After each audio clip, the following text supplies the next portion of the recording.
Arcus 328.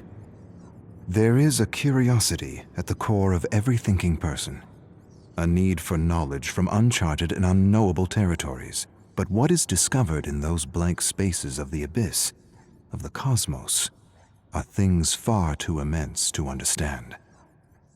Things better left unobserved, lest they undermine our sanity. Better to embrace ignorance than face the truth of our insignificance in the grand scheme of it all. Against the vastness of the infinite, we are mere microbes swirling in an endless, indifferent cosmic stew. I say stew, but the entity is probably more of a blood pudding. Arcus 7547. Whiskey deep into the night. A strange aftertaste, a flavor from a world which makes the best whiskey. Whiskey dreams are some of the most pleasurable, dreams of home, with friends and family, enjoying time lost. When my senses returned, I realized I had turned my palace of a prison upside down. I remembered none of it. Everything a drunken blur. So many paintings and statues I had created from memories from other worlds. Shattered. I'm losing my grip on reality, and maybe that's a good thing. One day merges into the next, and I'm lost in a storm of whiskey, screams, and endless streams of broken memories. Arcus 3212. From a window, I see something moving with an uncanny light. Through the black fog, it shines there, beckoning me. And yet I cannot leave. I cannot move. I can only bring things to me through the Orus. What light is this? Is it a creature sent by the entity? Is it a survivor? Or perhaps it's a marooned soul from back home searching like myself for a way back. An unnatural wind whines, and I stare at the moving, hypnotic light. A hideous watching eye, trying to reach out to me. Trying to tell me something. Trying to convey something in its strange, rhythmic movement. Arcus 345. I have recently wondered if survivors realize the titanic significance of their thoughts and feelings, and of how the entity uses them to furnish the trials. Thoughts and feelings that bring me glimpses of what it's like to have lived on a parallel world as someone else. It helps pass the time. Arcus 1043. I look and observe the realms of the entity with eyes that see disharmony, chaos, fear, and terror. And yet I acknowledge I may be swayed by appearances, and that there may be another truth beyond the veil, and it feels futile, if not absurd, to try to put to words what I am seeing. Arcus 767. The Orus was little understood back home, and to be fair, I wasn't given the chance to explain its merits to the Council.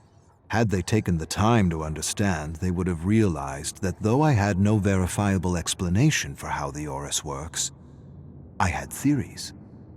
And the most reasonable was that the Orus works on the basis of the Trinitarian of creation, a concept long held by our ancestors and forgotten throughout the ages. But the concept isn't complicated, isn't witchcraft, isn't a secret.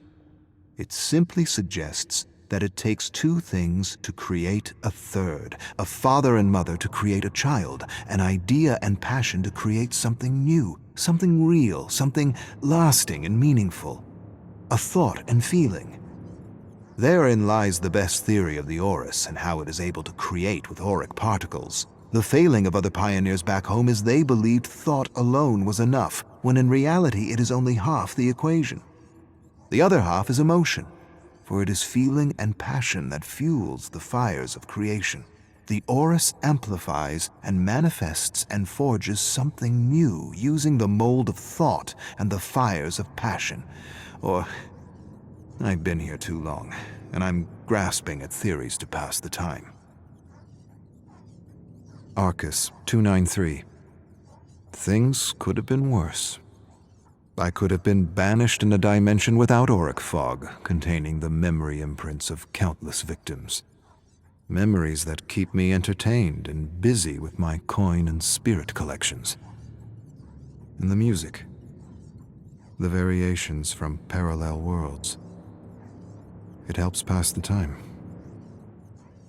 In a twisted way, I think what I'm admitting is that I'm glad the entity takes what it wants when it wants from the Omniverse. Arcus 632. Through a rift, I believe I culled another memory of Vigo, manifesting reality within the entity with something reminiscent of the Horus.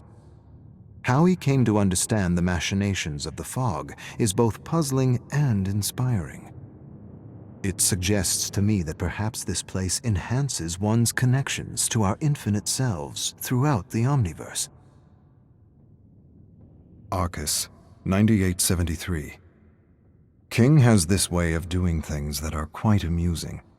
One of my favorite memories I return to time and time again whenever I need a lift is Memory 2332. Gasoline Man. King grabs this man who skipped a few payments on a loan. He drags him by the hair and throws him in an alley. He grabs a metal gasoline container and douses the sod with its contents and lights a match.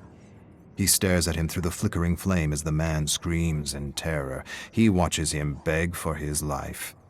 Then he flings the match. The man's eyes pop out of his head as the flame hits his chest and falls to the floor with a sizzle. King tells him to make his payment or next time he'll use real gasoline. Brilliant.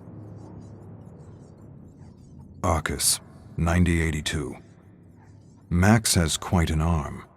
A farmer made his way out of a barn, and with one well-aimed blow with a spade, his head was severed from his shoulders and 2 spouts of hot blood burst from his body like geysers. He watched the headless man stagger stupidly and collapse in a growing puddle of steaming blood. I have to admit I've gone through this memory more than once. It's one of my favorites. I find Max disturbingly amusing and the illusion of death fascinating. At a distance.